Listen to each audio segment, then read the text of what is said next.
Ustaz tolong jelaskan makna dari khusyuk. Bagaimana khusyuk itu bagaimana? Ada orang katanya kalau sudah khusyuk dia tidak lagi di dunia ini. Allahu Akbar, rasanya dunia ini hilang Pak Ustaz, dan aku pindah ke alam yang lain. Alam gaib lah. Sekarang kita lihat sahabat Nabi waktu sholat, apakah dia pindah ke alam lain atau tempat di tetap yang sama? Ketika itu Nabi sakit, imamnya Abu Bakar. Abu Bakar imam, sahabat di belakang. Allahu Akbar. Ketika mereka sedang sholat, Nabi datang dari samping. Maka sahabat yang di belakang memukul tangan. Mukul. Dia mau ngasih tahu ke Abu Bakar, Nabi datang. Kan nggak boleh ngomong, Abu Bakar, tuh ada Nabi datang tuh. Dia pukul. Apa pelajaran dari sini? Kira-kira sahabat yang sholat itu sadar atau nggak sadar? Sadar. Dia sadar bahwa Nabi datang. Bukan kehilangan kesadaran. Jadi kalau ada orang mengatakan, saya waktu sholat hilang kesadaran, saya nggak sadar keliling yang terjadi apa, berarti ente dicuri jin, kidnap. Ente tetap sadar. Nabi, sahabat, bukan tidak sadar. Pelajaran yang kedua, ketika sedang sholat, apa kata Nabi? Uqtulul aswadaini fis sholah. Bunuhlah dua yang hitam ketika sedang sholat. Allahu Akbar. Tiba-tiba ada dua yang hitam. Dua yang hitam itu ular dan kalajengking. Kira-kira orang yang disuruh Nabi membunuh ular dan kalajengking saat dia sholat itu sadar atau nggak sadar? Sadar. Ada ular di depan. Kalau nggak sadar pejam. Tiba-tiba buka anaconda. Tiga. Ketika sedang sholat tidak ada orang boleh lewat di depan. Kalau ada orang yang lewat depan, dia ginikan tangan. Lebih baik tegak 40 tahun menunggu selesai sholat daripada dia lewat. Maka kalau ada yang lewat, ginikan tangan. Kira-kira orang yang sholat, ada orang lalu di depannya, dia sadar atau nggak sadar ada orang lalu? Sadar, maka dia ulurkan. Kalau dia ngaji, dia paham, ini berhenti. Tapi kalau ini yang nggak ngerti, begitu kita ulurkan, sehat Ustaz. Siapa yang ngajak salaman? Orang lurus kok. Kesimpulannya, bahwa orang yang sedang sholat itu sadar. Hanya saja dia pikirannya tidak kemana-mana. Bagaimana cara khusyuk itu Pak Ustadz? 5 langkah, kata Syekh Ali Tontowi. Yang pertama, dari mulai mendengar azan jangan ngomong. Allahu Akbar, Allahu Akbar, Allahu Akbar, Allahu Akbar. Hayya 'alas salah. La haula wala quwata. Jangan ngomong. Makanya nanti kalau ada kawan di sebelah ngomong, bro gimana kabarnya? Allahu Akbar, Allahu Akbar. Kabarnya kemarin di internet itu kan isu Sianus, la haula wala quwata illa billah. Nah, lalu kemudian tutup dengan doa wasilah. Allahumma rabb hadhihi da'wati tammati wa salatil qa'imah ati sayyidina Muhammadan lil wasiyatil fadilah wa syarafa darajatil 'aliyatir rafi'ah wa ba'athu Allahumma maqama mahmudan alladhi wa'adta innaka la tukhliful mi'ad. 2. Ketika berwudu enggak boleh ngobrol. Ambil air, yang ngobrol. Ini saya lihat banyak yang sedang ambil wudu ngobrol. Kan gua udah ngomong kemarin. Jangan, tapi lu nggak peduli sih. Nggak boleh ngomong. Makanya hadis riwayat Ibnu Majah, ketika air kau masukkan ke mulut, saat itu keluar dosa-dosa mulut. Ketika air menyiram muka, keluar dosa dari kelopak mata. Ketika air menyiram tangan, keluar dosa dari celah jari jemari. Ketika air mengusap kepala, keluar dosa sampai lubang telinga. Ketika air menyiram kaki, keluar dosa dari celah-celah jari jemari kaki. Maka kau khusyuk, lalu kemudian kau tutup dengan doa, Allahumma ja'alni minat tawabin wa ja'alni minal mutatahhirin wa ja'alni min ibadikas. Yang ketiga, dari tempat wudu ke tempat sholat nggak boleh tasbik. Tasbik itu menjalin jari jemari, retak. Nggak boleh tasbik, retak.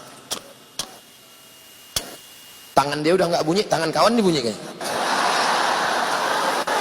Nggak boleh. Jangan tasbik, yang boleh tasbih. Subhanallah, subhanallah, subhanallah. Azan belum berkumandang atau sudah azan iqamat belum? Subhanallah, subhanallah, subhanallah. Gimana kabarnya? Jadi kita besok pergi seminar acara undang. Subhanallah, subhanallah. Nah, lalu kemudian yang keempat, pahami bacaan. Saya tidak nyuruh menterjemahkan, yang diterjemahkan.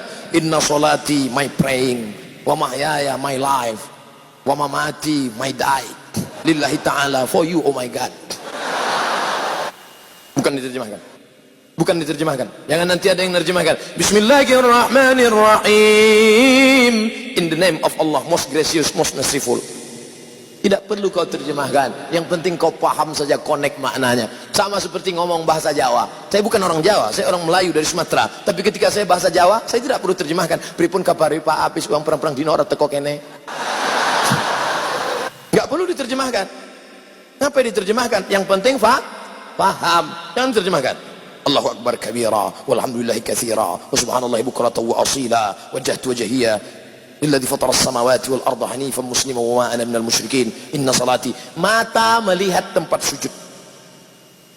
Makanya jangan mata, apalagi di masjid ini, mata kalau jelalatan, wah keramik, wah ini mahal ini, wah berapa ini? Apalagi nanti sholat zuhur, ini belum dibuka, melihat, wah Ustadz Somad sama Ustadz, wah ada pahit tren. Oleh sebab itu maka ini bahaya, makanya mata biar sana. Makanya kalau sholat ke masjid jangan pakai baju yang ada tulisan-tulisan. Ini sudah terlambat datang hari Jumat, khotib naik pakai baju tulisan, tulis ini. Emang masalah buat lo? Gimana orang sholat? Nah, jangan pakai tulisan. Ibu, kalau pakai mukena jangan yang terlalu rame. Ini mukenanya semua bunga, bunga matahari, bunga kenanga, bunga kemboja, bunga tai ayam, ada semua di sini. Ada teman yang sholat di belakang lihat, di mana belinya ini ya? Kira-kira harganya berapa nih ya? Ini benangnya katun Jepang atau Korea ini? Nah, lalu kemudian di mana sebenarnya letak kata itu di mana?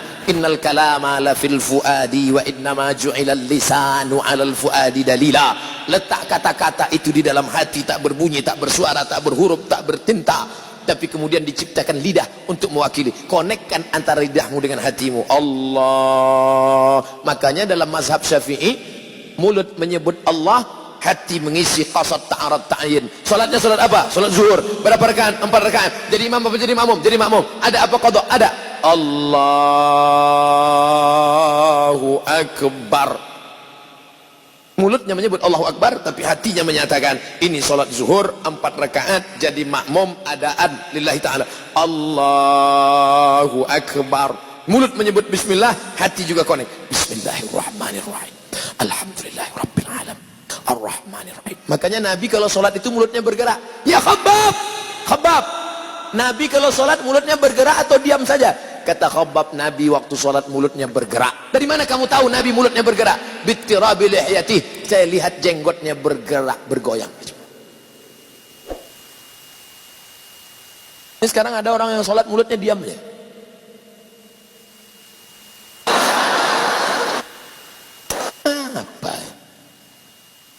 Berdoa juga bersuara.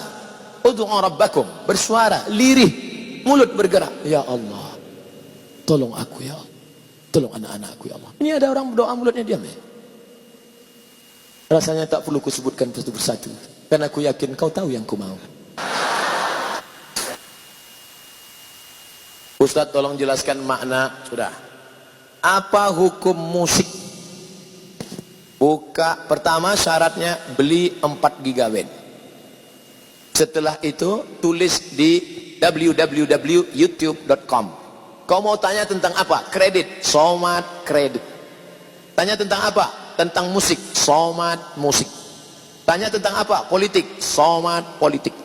Pokoknya apa saja kau tulis itu. Somad LGBT, Somad narkoba. Enter, dapat video-videonya insyaallah. Sudah saya enter kok enggak nyala videonya Pak Ustadz, paket habis. Nah, tapi karena kau tanya saya jawab juga. Apa hukum musik dalam syariat Islam? Musik yang boleh solawat. Barakallahu lakuma wa baraka alaikuma wa jama'a bainakuma. Boleh. Itu kan doa untuk orang menikah, enggak salah. Atau lagu yang mengingatkan mati. Mati. Na, na, na, na, na, na. Untuk yang anak-anak muda. Kalau untuk yang emak-emak, bila Israel datang memanggil, jasad terbujur di pembaringan. Tapi lagu itu jangan dinyanyikan waktu acara pesta nikah. Berikut ini mari kita dengarkan satu lantunan lagu yang disampaikan oleh ibu-ibu dari majelis pengajian. Sekujur tubuh akan menggigil, sekujur badan kan kedinginan. Pengantinnya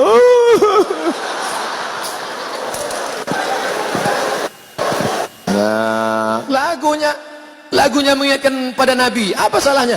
Ya asyiqal Mustafa abshir binailil muna. Ya asyiqal Mustafa, wahai engkau yang merindukan Mustafa Nabi Muhammad SAW, abshir binailil muna, engkau mendapatkan kabar gembira karena segala yang kau inginkan akan dikabulkan Allah Subhanahu wa taala. Apa salahnya? Maulaya salli wa sallim daiman abada ala habibika khairil khalqi kullihim. Ibu-ibu yang sedang hamil sambil baca selawat. Maulaya salli wa sallim daiman abada. Anaknya tenang, suaminya tenang. Ini enggak, sambil masak. Datang suami di belakang. Lahir anak, siapa namanya? Amitabh Bachchan.